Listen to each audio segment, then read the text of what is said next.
Hello, dear students. You're welcome in today's session. Today we will discuss about lesson plan. How we prepare a lesson plan to teach the class.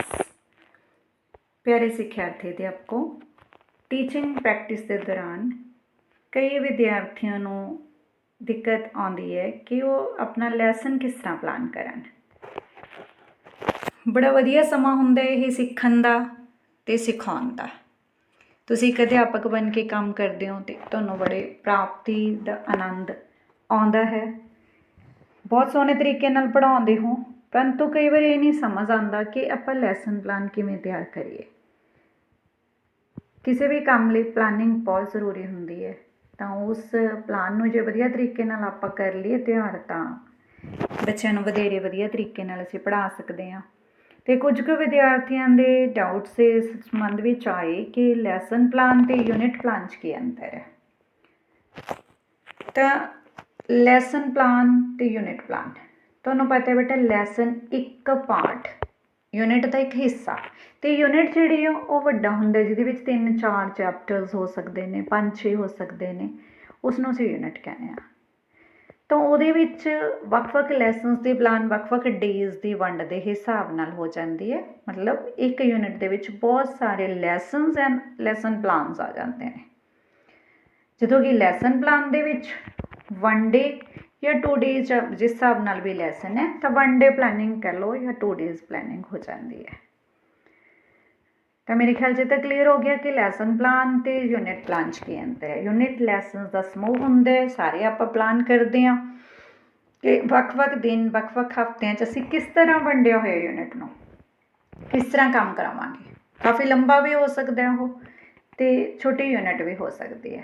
ਪਰ lesson ਜਿਹੜਾ ਕਈ ਵਾਰ ਤਾਂ 1 ਡੇ 'ਚ ਵੀ ਹੋ ਜਾਂਦਾ, ਪਰ ਬੱਚਿਆਂ ਦੀ ਏਜ ਐਂਡ ਮੈਂਟਲ ਐਬਿਲਿਟੀ ਦੇ ਹਿਸਾਬ ਨਾਲ ਅਸੀਂ 2-3 ਦਿਨ, 4 ਦਿਨ, ਜ਼ਿਆਦਾ ਦਿਨ ਵੀ ਲਗਾ ਸਕਦੇ ਹਾਂ।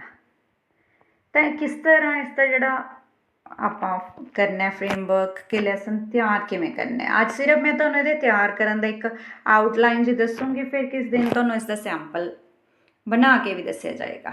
ਤਾਂ ਆਪਾਂ ਸ਼ੁਰੂ ਕਰਦੇ ਹਾਂ ਕਿ ਲੈਸਨ ਪਲਾਨ, ਉਹਦੇ ਵਿੱਚ ਸਭ ਤੋਂ ਪਹਿਲਾਂ ਕਲਾਸ, ਕਿਹੜੀ ਕਲਾਸ ਨੂੰ ਟੀਚ ਕਰਨਾ ਤੁਸੀਂ, ਸਬਜੈਕਟ ਕਿਹੜਾ ਪੜ੍ਹਾ ਰਹੇ ਹੋ, ਏਜ ਕਿੰਨੀ ਹੈ ਬੱਚੇ ਦੀ, ਮਤਲਬ ਜਿਵੇਂ ਐਗਜ਼ਾਮਪਲ ਦੇ ਤੌਰ 'ਤੇ ਮਤਲਬ 5th ਕਲਾਸ ਨੂੰ ਪੜ੍ਹਾਉਣਾ, 10 ਈਅਰਸ, 11 ਈਅਰਸ ਜਿੰਨੀ ਏਜ ਹੈ ਉਹ ਲਿਖ ਦਿਓ ਆਪਾਂ। ਟੌਪਿਕ, ਕਿਹੜਾ ਟੌਪਿਕ ਹੈ, ਲੈਸਨ ਦਾ ਨਾਮ ਕੀ ਹੈ, ਜਾਂ ਲੈਸਨ ਦੇ ਵਿੱਚੋਂ ਕੋਈ ਸਬ ਟੌਪਿਕ ਲੈ ਰਹੇ ਹੋ ਤਾਂ ਉਹਦਾ ਨਾਮ ਵੀ ਲਿਖ ਸਕਦੇ ਹੋ। ਪੀਰੀਅਡ ਵੀ ਲਿਖ ਸਕਦੇ ਹੋ, ਕਿੰਨੇ ਮਿੰਟ, ਟਾਈਮ ਲਿਖ ਸਕਦੇ ਹੋ, ਅਤੇ ਤੁਹਾਡੇ 'ਤੇ ਡਿਪੈਂਡ ਕਰਦਾ। ਪਰ ਇੰਨਾ ਕੁ ਆਪਾਂ ਇੱਕ ਸੈਂਪਲ ਹੈ, ਜ਼ਰੂਰੀ ਨਹੀਂ ਹੈਗਾ ਵੀ ਲੈਸਨ ਪਲਾਨ ਸਾਰਿਆਂ ਨੇ ਇਸੇ ਤਰ੍ਹਾਂ ਹੀ ਤਿਆਰ ਕਰਨਾ ਹੈ। ਥੋੜ੍ਹੀ ਆਪਣੀ ਚੇਂਜਸ ਵੀ ਕਰ ਸਕਦੇ ਹੋ ਜੋ ਤੁਸੀਂ ਸੋਚਦੇ ਹੋ। ਉਸ ਤੋਂ ਬਾਅਦ ਸਾਡਾ ਕੰਟੈਂਟ ਕੀ ਹੈ, ਕਿ ਅਸੀਂ ਕੀ ਪੜ੍ਹਾਵਾਂਗੇ। ਸਟੋਰੀ ਦੇ ਰੂਪ 'ਚ ਕਰਾ ਰਹੇ ਹਾਂ, ਪੋਇਮ ਕਰਵਾ ਰਹੇ ਹਾਂ, ਐਸੇ ਕਰਵਾ ਰਹੇ ਹਾਂ, ਅਤੇ ਉਸ ਤੋਂ ਬਾਅਦ ਅਸੀਂ ਵਰਡਸ ਦੱਸਾਂਗੇ ਜਾਂ ਇਕੱਲੀ ਪ੍ਰੋਨੰਸੀਏਸ਼ਨ ਕਰਾਂਗੇ ਜਾਂ ਕੰਪਰੀਹੈਂਸ਼ਨ ਵੀ ਕਰਾਂਗੇ। ਇਹ ਸਾਡੇ ਕੰਟੈਂਟ ਦਾ ਹਿੱਸਾ ਆ ਜਾਂਦਾ ਹੈ। ਮੈਂ ਜੇ ਐਗਜ਼ਾਮਪਲ ਨੇ ਲਈ ਤੁਹਾਨੂੰ ਦੱਸਿਆ ਕਿ ਕੀ ਲਿਖਣਾ, ਨਹੀਂ ਤਾਂ ਆਪਾਂ ਲਿਖ ਸਕਦੇ ਹਾਂ ਇੱਥੇ ਕੋਈ ਵੀ, ਅਗਰ ਨੇਮ ਆਫ ਕਲਰਸ ਕਰਾ ਰਹੇ ਹਾਂ, ਡੇਜ਼ ਆਫ ਦਾ ਵੀਕ ਕਰਾ ਰਹੇ ਹਾਂ, ਤਾਂ ਉਸ ਤਰ੍ਹਾਂ ਲਿਖ ਸਕਦੇ ਹਾਂ ਆਪਾਂ। ਤਾਂ ਇਸ ਲੈਸਨ ਨੂੰ ਤਿਆਰ ਕਰਨ ਦੇ ਪਿੱਛੇ ਤੁਹਾਡਾ ਏਮ ਹੁੰਦਾ, ਕਿਉਂਕਿ ਕੋਈ ਵੀ ਕੰਮ ਆਪਾਂ ਬਿਨਾਂ ਏਮ ਤੋਂ ਤਾਂ ਕਰਦੇ ਹੀ ਨਹੀਂ। ਜਨਰਲ ਏਮ, ਜਨਰਲ ਮਤਲਬ ਆਮ, ਜੋ ਸਾਰਿਆਂ ਲਈ ਨੇ, ਜੋ ਮਤਲਬ ਸਾਰਿਆਂ ਲਈ ਮਤਲਬ ਬੱਚਿਆਂ ਲਈ ਤੁਸੀਂ ਮੰਨ ਕੇ ਚੱਲੋ ਕਿ ਇਹ ਤਾਂ ਉਹਨਾਂ ਨੂੰ ਆ ਹੀ ਜਾਏਗਾ। ਜਨਰਲੀ ਕੀ ਏਮ ਹੋਊਗਾ ਕਿ ਬੱਚਾ ਰੀਡ ਐਂਡ ਰਾਈਟ ਕਰ ਸਕੇ, ਉਹਨਾਂ ਦੀ ਵੋਕੈਬ ਜਿਹੜੀ ਇਨਹਾਂਸ ਹੋ ਜਾਏ। 2 ਤਾਂ ਮੇਨ ਏਮ ਹੈਗੇ, ਅਤੇ ਹੋਰ ਵੀ ਲਿਖ ਸਕਦੇ ਹੋ ਬੇਟਾ ਤੁਸੀਂ। ਪ੍ਰੋਨੰਸੀਏਸ਼ਨ ਸਕਿੱਲ ਨੂੰ ਵਧੀਆ ਬਣਾਉਣ ਲਈ, ਨੌਲੇਜ ਨੂੰ ਵਧਾਉਣ ਲਈ, ਐਪਲੀਕੇਸ਼ਨ ਉਸ ਚੀਜ਼ ਦੀ ਕਰਨ ਲਈ ਕਿ ਉਹਨਾਂ ਨੂੰ ਅਪਲਾਈ ਕਰ ਸਕਣ। ਕਲੀਅਰ। ਅਤੇ ਸਪੈਸੀਫਿਕ ਏਮ ਜਾਂ ਇੰਸਟਰਕਸ਼ਨਲ ਏਮਸ ਵੀ ਹੁੰਦੇ ਨੇ, ਆਪਾਂ ਵੱਡਾ ਵਾਈਡ ਕਰਕੇ ਵੀ ਲਿਖ ਸਕਦੇ ਹਾਂ। ਇੰਸਟਰਕਸ਼ਨਲ ਏਮ ਦੇ ਵਿੱਚ ਨੌਲੇਜ ਕੀ ਹੋਈ, ਐਪਲੀਕੇਸ਼ਨ ਕੀ ਹੋਈ, ਅੰਡਰਸਟੈਂਡਿੰਗ ਕੀ ਹੋਈ, ਪਰ ਮੈਂ ਜ਼ਿਆਦਾ ਤੁਹਾਡੇ ਲਈ ਇਲੈਬੋਰੇਟ ਨਹੀਂ ਕੀਤਾ। ਜੋ ਜ਼ਰੂਰੀ ਹੈ ਆਪਾਂ ਉਹਨਾਂ ਕੀ ਲਿਖ। ਸਪੈਸੀਫਿਕ ਏਮ, ਖਾਸ ਉਦੇਸ਼ ਇਸ ਚੈਪਟਰ ਨੂੰ ਕਰਨ ਪਿੱਛੇ ਕੀ ਹੈ। ਫੋਰ ਐਗਜ਼ਾਮਪਲ, ਅਗਰ ਤੁਸੀਂ ਡੇਜ਼ ਆਫ ਦਾ ਵੀਕ ਕਰ ਰਹੇ ਹੋ, ਚੈਪਟਰ ਹੈ ਕੋਈ, ਜਾਂ ਟਰੀਜ਼ ਬਾਰੇ ਕਰ ਰਹੇ ਹੋ, ਜਾਂ ਇਨਵਾਇਰਨਮੈਂਟ ਬਾਰੇ ਕਰ ਰਹੇ ਹੋ, ਤਾਂ ਤੁਸੀਂ ਕੀ ਰੀਜ਼ਨ ਹੈ ਕੀ ਕਰ ਰਹੇ ਹੋ। ਜੇ ਇੰਗਲਿਸ਼ ਪੜ੍ਹਾ ਰਹੇ ਹੋ ਤਾਂ ਰੀਜ਼ਨ ਕੀ ਹੋਇਆ ਕਿ ਉਹਨਾਂ ਦੀ ਕੰਪਰੀਹੈਂਸ਼ਨ ਸਕਿੱਲ ਵਿਕਸਿਤ ਕਰਨੀ, ਉਹਨਾਂ ਨੂੰ ਵਰਡਸ ਜਿਹੜੇ ਨਵੇਂ ਉਹ ਸਿਖਾਉਣੇ ਨੇ। ਤਾਂ ਇਹ ਸਪੈਸੀਫਿਕ ਏਮ ਹੈ ਕਿ ਬੱਚਿਆਂ ਨੂੰ ਉਸ ਲੈਸਨ ਦੇ ਰਿਗਾਰਡਿੰਗ ਜੋ ਕੁਐਸਚਨਸ ਨੇ ਉਹਨਾਂ ਦੇ ਆਨਸਰਸ ਬੱਚੇ ਦੇ ਸਕਣ। ਇਸ ਨੂੰ ਅਸੀਂ ਕੰਪਰੀਹੈਂਸ਼ਨ ਸਕਿੱਲ ਕਹਿੰਦੇ ਹਾਂ ਕਿ ਪੜ੍ਹ ਕੇ ਉਹਨਾਂ ਦਾ ਆਨਸਰ, ਪੜ੍ਹ ਕੇ, ਸੁਣ ਕੇ, ਸਮਝ ਕੇ ਪ੍ਰਸ਼ਨਾਂ ਦਾ ਉੱਤਰ ਦੇਣ ਦੇ ਯੋਗ ਹੋ ਜਾਣ। ਟੀਚਿੰਗ ਏਡਸ ਐਂਡ ਮਟੀਰੀਅਲ, ਕਿਹੜੇ ਟੀਚਿੰਗ ਏਡਸ ਜਾਂ ਮਟੀਰੀਅਲ ਦੀ ਤੁਸੀਂ ਵਰਤੋਂ ਕਰ ਰਹੇ ਹੋ, ਕਿਹੜੀ ਟੀਚਿੰਗ ਏਡ ਲੈ ਰਹੇ ਹੋ। ਇਹ ਕੋਈ ਵੀ ਹੋ ਸਕਦੀ ਹੈ ਬੇਟਾ। ਪੁਰਾਣੇ ਸਮੇਂ ਦੇ ਵਿੱਚ ਸਿਰਫ ਆਪਾਂ ਜਿਵੇਂ ਚੌਕ, ਡਸਟਰ ਅਤੇ ਬਲੈਕ ਬੋਰਡ ਹੀ ਸੋਚਦੇ ਸੀ, ਪਰ ਅੱਜ ਕੱਲ੍ਹ ਤਾਂ ਬਹੁਤ ਸਾਰੀਆਂ ਏਡਸ ਹੋ ਗਈਆਂ। ਚਾਰਟ, ਫਲੈਸ਼ ਕਾਰਡਸ ਵੀ ਕਾਫੀ ਦੇਰ ਤੋਂ ਚੱਲ ਰਹੇ ਆ, ਮੋਡਲਸ ਵਗੈਰਾ ਵੀ ਬਣਾ ਸਕਦੇ ਹਾਂ ਆਪਾਂ। ਅਤੇ ਪਰ ਜਿਹੜੇ ਅੱਜ ਕੱਲ੍ਹ ਨਵੇਂ ਮਲਟੀਮੀਡੀਆ, ਤਾਂ ਅੱਜ ਕੱਲ੍ਹ ਆਪਾਂ ਇੱਕ ਐਡ ਕਰ ਸਕਦੇ ਹਾਂ ਆਪਾਂ ਮਲਟੀਮੀਡੀਆ ਮਤਲਬ ਪ੍ਰੋਜੈਕਟਰ ਵਗੈਰਾ, ਮੋਬਾਈਲ ਫੋਨ ਦੀ ਸਹਾਇਤਾ ਨਾਲ ਪ੍ਰੋਜੈਕਟਰ ਦੀ ਯੂਜ਼ ਕਰ ਸਕਦੇ ਹਾਂ। ਤਾਂ ਇਹ ਆਪਾਂ ਨਵੀਂ ਚੀਜ਼ ਆ ਗਈ। ਜੇ ਆਪਾਂ ਪੁਰਾਣੀਆਂ ਰਟੀਆਂ ਰਟਾਈ ਲੈਸਨ ਪਲਾਨ ਸੋਚੀਏ ਤਾਂ ਉਹ 'ਚ ਇਹ ਨਹੀਂ ਹੁੰਦਾ। You are using mobile phone, LED, projector, ਮਤਲਬ ਐਨੀ ਮਲਟੀਮੀਡੀਆ ਕਿਸੇ ਵੀ ਰੂਪ 'ਚ ਤੁਸੀਂ ਵੀਡੀਓ, ਆਡੀਓ ਕਿਸੇ ਵੀ ਰੂਪ 'ਚ, ਕਿਉਂਕਿ ਬੱਚਿਆਂ 'ਚ ਇੰਟਰਸਟ ਵੀ ਵੱਧ ਦਿਖਾਉਣਗੇ। ਪਰ ਇਹ ਨਹੀਂ ਕਿ ਪੂਰਾ ਸਮਾਂ ਆਪਾਂ ਉਹੀ ਕਰਦੇ ਰਹਾਂਗੇ, ਇੱਕ ਏਡ ਦੇ ਤੌਰ 'ਤੇ ਉਸਨੂੰ ਯੂਜ਼ ਕਰਾਂਗੇ। ਤਾਂ ਇਹ ਸਾਡੇ ਟੀਚਿੰਗ ਏਡ ਜਾਂ ਟੀਚਿੰਗ ਮਟੀਰੀਅਲ ਆ ਗਿਆ। ਜੋ ਵੀ ਤੁਸੀਂ ਯੂਜ਼ ਕਰ ਰਹੇ ਹੋ, ਮੇ ਬੀ ਕੋਈ ਚੀਜ਼ ਇੱਦਾਂ ਵੀ ਹੋ ਸਕਦੀ ਹੈ, ਮਤਲਬ ਜਿਵੇਂ ਗਲਾਸ ਬਾਰੇ ਕਰਨਾ, ਕੁਛ ਕੱਚ ਬਾਰੇ ਦੱਸ ਰਹੇ ਹੋ ਤਾਂ ਕੱਚ ਦਾ ਗਲਾਸ ਵੀ ਬੱਚਿਆਂ ਨੂੰ ਦਿਖਾਇਆ ਜਾ ਸਕਦਾ, ਨਾਲੇ ਈਜ਼ੀ। ਫਿਰ ਇਸ ਤੋਂ ਬਾਅਦ ਆਉਂਦੀ ਹੈ ਬੇਟਾ previous knowledge testing. Previous knowledge testing ਕੀ ਹੁੰਦੀ ਹੈ? ਪ੍ਰੀਵੀਅਸ ਨੌਲੇਜ ਟੈਸਟਿੰਗ, ਪ੍ਰੀਵੀਅਸ ਮਤਲਬ ਪਹਿਲਾਂ ਦੀ, ਨੌਲੇਜ ਮਤਲਬ ਜਾਣਕਾਰੀ, ਟੈਸਟਿੰਗ ਮੀਨਸ ਟੈਸਟ ਕਰਨਾ। ਇਸ ਤੋਂ ਪਹਿਲਾਂ ਕਈ ਵਾਰ ਇੱਕ ਪੁਆਇੰਟ ਇਹ ਵੀ ਨੇ, ਐਜੰਪਸ਼ਨ ਕੀ ਹੈ? ਐਜੰਪਸ਼ਨ ਵੀ ਲਿਖ ਦਿੰਦੇ ਪਰ ਉਹਦੀ ਕੋਈ ਜ਼ਰੂਰਤ ਨਹੀਂ ਹੈ ਜ਼ਿਆਦਾ, ਤਾਂ ਕਰਕੇ ਮੈਂ ਸਕਿਪ ਕਰਤਾ। ਪੀਪਲ ਟੀਚਰ, ਜੋ ਤੁਸੀਂ ਹੋ ਅਧਿਆਪਕ, ਉਹ ਇਹ ਮੰਨ ਕੇ ਚੱਲਦਾ ਹੈ, ਐਜ਼ਿਊਮ ਕਰਕੇ ਚੱਲਦਾ ਹੈ ਕਿ ਬੱਚਿਆਂ ਨੂੰ ਇਹਦੇ ਬਾਰੇ ਆਲਰੇਡੀ ਕੁਛ ਨਾ ਕੁਛ ਨੌਲੇਜ ਹੈ। ਫੋਰ ਐਗਜ਼ਾਮਪਲ ਅਸੀਂ ਟਰੀਜ਼ ਬਾਰੇ ਕਰ ਰਹੇ ਹਾਂ, ਆਪਾਂ ਟਰੀਜ਼ ਦੇ ਬੈਨੀਫਿਟਸ, ਟਰੀਜ਼ ਦੀ ਪ੍ਰੋਡਕਸ਼ਨ ਜਾਂ ਜੋ ਵੀ ਕਿਸੇ ਵੀ ਚੀਜ਼ ਬਾਰੇ ਕਰ ਰਹੇ ਹਾਂ, ਤਾਂ ਮੰਨ ਕੇ ਚੱਲਦੇ ਕਿ ਬੱਚੇ ਨੂੰ ਇਹ ਪਤਾ ਟਰੀ ਕੀ ਹੈ, ਬਾਕੀ ਦਾ ਆਪਾਂ ਦੱਸਣਾ। ਡੇਜ਼ ਆਫ ਦਾ ਵੀਕ ਕਰ ਰਹੇ ਹਾਂ ਆਪਾਂ, ਤਾਂ ਇਹ ਮੰਨ ਕੇ ਚੱਲਦੇ ਹਾਂ ਕਿ ਉਹਨਾਂ ਨੂੰ ਥੋੜ੍ਹਾ ਬਹੁਤਾ ਪਤਾ ਹੈ ਕਿ ਸੋਮਵਾਰ, ਮੰਗਲਵਾਰ ਇਸ ਤਰ੍ਹਾਂ ਹੁੰਦੇ। ਇੰਗਲਿਸ਼ 'ਚ ਕਰਨਾ ਉਹਨਾਂ ਨੂੰ ਮੰਡੇ, ਟਿਊਜ਼ਡੇ ਆਪਾਂ ਦੱਸਣਾ, ਪਰ ਉਹਨਾਂ ਨੂੰ ਇਹ ਪਤਾ ਕਿ ਸੋਮਵਾਰ, ਮੰਗਲਵਾਰ ਦਿਨ ਹੁੰਦੇ ਨੇ ਜਾਂ 1 ਵੀਕ 'ਚ 7 ਡੇਜ਼ ਹੁੰਦੇ ਨੇ। ਜੇ ਇੰਨਾ ਵੀ ਪਤਾ ਤਾਂ ਕਾਫੀ ਹੈ, ਅਤੇ ਮੰਨ ਕੇ ਚੱਲਿਆ ਜਾਂਦਾ। ਨਹੀਂ ਵੀ ਪਤਾ ਤਾਂ ਆਪਾਂ ਉਹਨਾਂ ਨੂੰ ਇਹ ਚੀਜ਼ ਬਾਰੇ ਤਿਆਰ ਕਰਾਂਗੇ ਮੈਂਟਲੀ। ਜਦੋਂ ਤੁਸੀਂ ਪ੍ਰੀਵੀਅਸ ਟੈਸਟਿੰਗ ਕਰ ਲਈ ਤਾਂ ਉਸ ਤੋਂ ਬਾਅਦ ਅਨਾਊਂਸਮੈਂਟ ਆਫ ਦਾ ਟੋਪਿਕ ਕਰੋਗੇ। ਅਨਾਊਂਸਮੈਂਟ ਆਫ ਦਾ ਟੋਪਿਕ ਦੇ ਵਿੱਚ ਕੀ ਹੁੰਦਾ ਕਿ ਕੀ ਕਰਵਾਉਣਾ। ਪਹਿਲਾਂ ਨਹੀਂ ਉਹਨਾਂ ਨੂੰ ਆਪਾਂ ਕੁਝ ਦੱਸ ਰਹੇ ਤਾਂ ਹੁਣ ਦੱਸਾਂਗੇ। ਇਸ ਸਮੇਂ ਅਗਰ ਤੁਸੀਂ ਡਿਸਪਲੇ 'ਤੇ ਵੀ ਕੋਈ ਬਲੈਕ ਬੋਰਡ 'ਤੇ ਵੀ ਟੋਪਿਕ ਹੈ ਤੋਂ ਬਾਅਦ ਲਿਖੋਗੇ, ਪਹਿਲਾਂ ਨਹੀਂ, ਤਾਂ ਟੋਪਿਕ ਦੀ ਅਨਾਊਂਸਮੈਂਟ ਇੱਥੇ ਕਰੋਗੇ। ਮੰਨ ਲਓ ਬੱਚਿਆਂ ਨੂੰ ਤੁਸੀਂ ਪੁੱਛ ਲਿਆ ਬੇਟਾ ਅੱਜ ਕੀ ਦਿਨ ਹੈ, ਬੱਚੇ ਕਹਿਣਗੇ ਮੰਡੇ, ਤਾਂ ਉਹਨਾਂ ਨੂੰ ਦੱਸਦਾ ਇਹ ਪ੍ਰੀਵੀਅਸ ਨੌਲੇਜ ਟੈਸਟਿੰਗ ਹੈ, ਤਾਂ ਤੁਸੀਂ ਉਸ ਤੋਂ ਬਾਅਦ ਅਨਾਊਂਸ ਕਰੋਗੇ।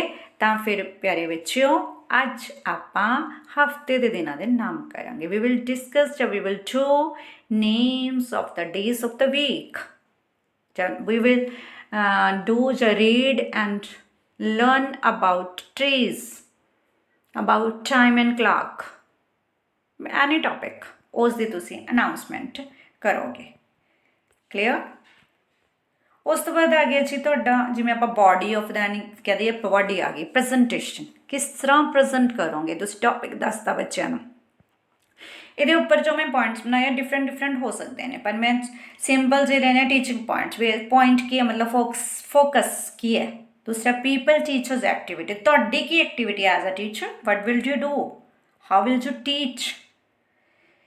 ਫਿਰ ਪੀਪਲ ਐਕਟੀਵਿਟੀ, ਬੱਚਿਆਂ ਨੂੰ ਇੰਗੇਜ ਕਰਕੇ ਰੱਖਣਾ। ਅੱਜ ਕੱਲ੍ਹ ਇੰਟਰੈਕਸ਼ਨ ਦਾ ਜ਼ਮਾਨਾ ਹੈ ਕਿ ਪੀਪਲ ਜ਼ਿਆਦਾ ਕੰਮ ਕਰਨ, ਜ਼ਿਆਦਾ ਐਕਟਿਵ ਰਹਿਣ, ਤਾਂ ਉਹਨਾਂ ਨੂੰ ਐਕਟਿਵ ਕਿਵੇਂ ਰੱਖਣਾ, ਕਿਤੇ ਉਹ ਸੋ ਹੀ ਨਾ ਜਾਣ ਲੈਸਨ ਦੇ ਦੌਰਾਨ, ਮਤਲਬ ਪੈਸਿਵ ਹੋ ਜਾਣ, ਬਾਹਰ ਹੀ ਦੇਖਦੇ ਰਹਿਣ। ਉਹਨਾਂ ਦੀ ਐਕਟੀਵਿਟੀ ਕੀ ਹੈ, use of black board and any age, ਇਹ ਹੋ ਗਿਆ। ਤਾਂ ਮੈਂ ਤੁਹਾਡੇ ਲਈ ਸਿਰਫ 4 ਪੁਆਇੰਟਸ ਹੀ ਲਏ ਨੇ, ਜਿਹੜੇ ਕਿ ਈਜ਼ੀਲੀ ਤੁਸੀਂ ਕਰ ਸਕਦੇ ਹੋ, ਤਾਂ ਤੁਹਾਨੂੰ ਸਮਝ ਵੀ ਆ ਜਾਂਦਾ। ਮੰਨ ਲਓ ਫਸਟ ਪੁਆਇੰਟ, ਇਹ ਜਸਟ ਇੱਕ ਐਗਜ਼ਾਮਪਲ ਹੈ, you can do according to you can mould, you can change ਆਪਣੇ ਹਿਸਾਬ ਨਾਲ, ਪਰ ਇੱਕ ਸੈਂਪਲ ਹੈ ਇੱਕ ਤਰ੍ਹਾਂ ਦਾ।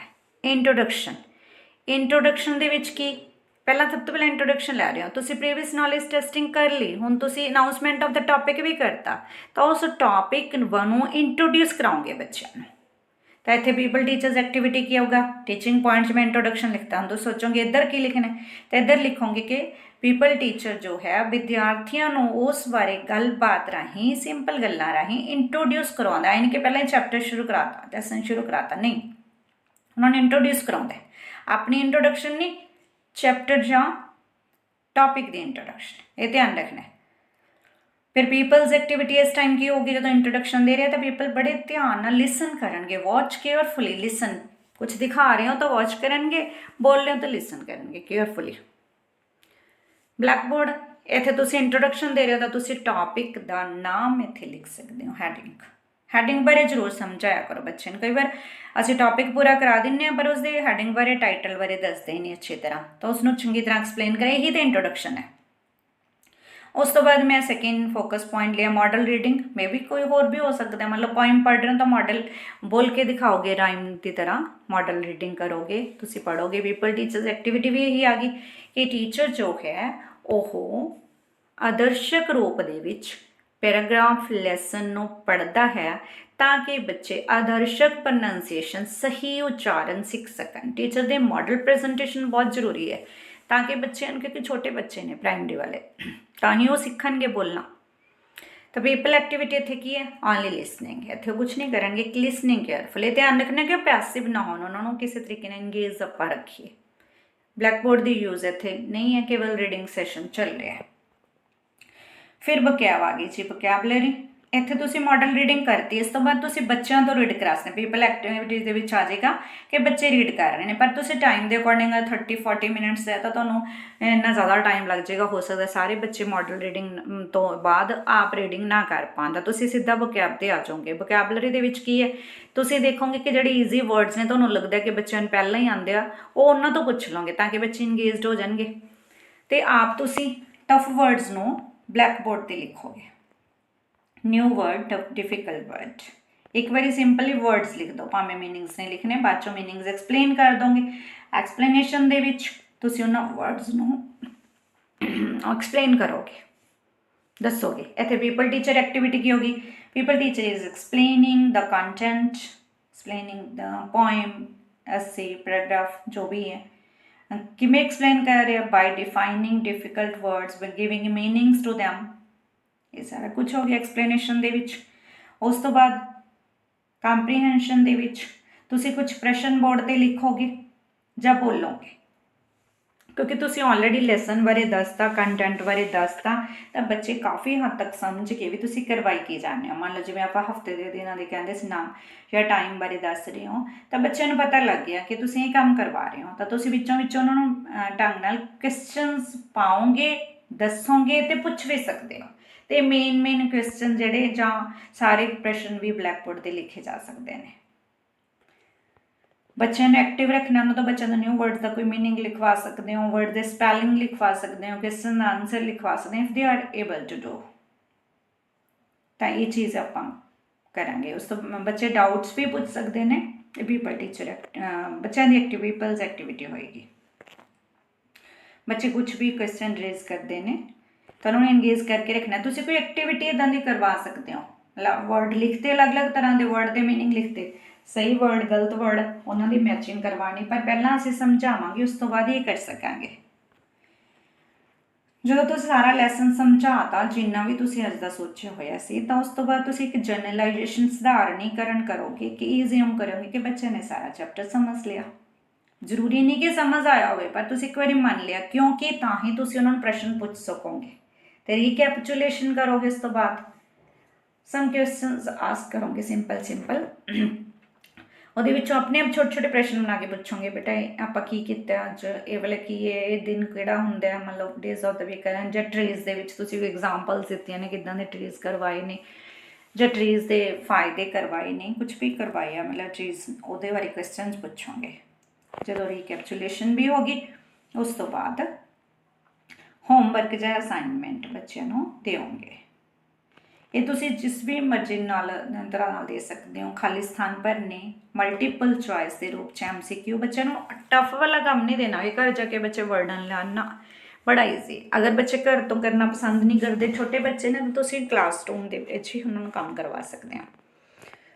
उन्होंने इंगेज रखना है, बहुत ईजी असाइनमेंट देनी है कि फर्स्ट डे अगर तुसी चैप्टर कराया तो बच्चे मे भी पूरी तरह जोग ना होए ਉਹਨੂੰ ਉਸ ਨੂੰ ਕਰਨ ਦੇ ਤਾਂ ਇਸ ਕਰਕੇ ਛੋਟੇ ਛੋਟੇ ਪ੍ਰਸ਼ਨ ਬਣਾ ਕੇ ਟੋਟਿਆਂ ਦੇ ਵਿੱਚ ਫਿਲ ਇਨ ਦਾ ਬਲੈਂਕਸ ਦੇ ਰੂਪ ਦੇ ਵਿੱਚ ਮਲਟੀਪਲ ਚੋਇਸ ਕੁਐਸਚਨਸ ਦੇ ਰੂਪ ਦੇ ਵਿੱਚ ਜਾਂ ਦੇਖ ਕੇ ਕੋਈ ਸ਼ਬਦ ਲਿਖਣ ਦੇ ਰੂਪ ਦੇ ਵਿੱਚ ਇੱਦਾਂ ਦੀ ਐਕਟੀਵਿਟੀਜ਼ ਡਿਜ਼ਾਈਨ ਕਰੋਗੇ ਇਸ ਤਰ੍ਹਾਂ ਦੀ ਅਸਾਈਨਮੈਂਟ ਬੱਚਿਆਂ ਨੂੰ ਦਿਓਗੇ ਤੇ ਬੜੀ ਮਤਲਬ ਕੀ ਕਵਾਂਗੇ ਆਪਾਂ ਅਟਰੈਕਟਿਵ ਰੂਪ ਦੇ ਵਿੱਚ ਉਹਨਾਂ ਨੂੰ ਕੰਮ ਕਰਾਉਣਾ ਸਾਰਾ ਹੋ ਸਕੇ ਤਾਂ ਕਲਰਫੁਲ ਚਾਕ ਵਰਤ ਲਓ ਫਲੈਸ਼ ਕਾਰਡ ਦੀ ਵਰਤੋਂ ਕਰ ਲਓ ਉਹਨਾਂ ਨੂੰ ਅਸਾਈਨਮੈਂਟ ਦਿੰਦੇ ਹੋਏ ਵੀ ਤੁਸੀਂ ਉਹਨਾਂ ਲਈ ਛੋਟੇ ਛੋਟੇ ਪੇਪਰ 'ਤੇ ਕੁਝ ਬਣਾ ਕੇ ਦੇ ਸਕਦੇ ਹੋ ਤਾਂ ਕਿ ਬੱਚੇ ਕਰ ਸਕਣ ਤਾਂ ਇਹ ਮੇਰਾ ਮੇਨ ਮਕਸਦ ਅੱਜ ਬੱਚਿਆਂ ਨੂੰ ਪੜ੍ਹਾਉਣਾ ਕਿਸ ਤਰ੍ਹਾਂ ਉਹ ਨਹੀਂ ਸੀ ਇਹ ਕਿ ਲੈਸਨ ਪਲਾਨ ਕਿਸ ਤਰ੍ਹਾਂ ਤਿਆਰ ਕਰਨੇ ਆ ਕਿਉਂਕਿ ਕਾਫੀ ਸਾਰੇ ਬੱਚੇ ਇਸ ਬਾਰੇ 'ਚ ਪੁੱਛ ਵੀ ਰਹੇ ਸੀ ਨਵੇਂ ਬੱਚਿਆਂ ਨੂੰ ਨਹੀਂ ਪਤਾ ਪੀਪਲ ਟੀਚਰਸ ਨੂੰ ਕਿ ਕਿਸ ਤਰ੍ਹਾਂ ਲੈਸਨ ਪਲਾਨ ਤਿਆਰ ਕਰਨੀ ਹੈ ਤਾਂ ਮੈਂ ਟਰਾਈ ਕੀਤਾ ਤੁਹਾਨੂੰ ਥੋੜ੍ਹਾ ਜਿਹਾ ਦੱਸਣ ਦੀ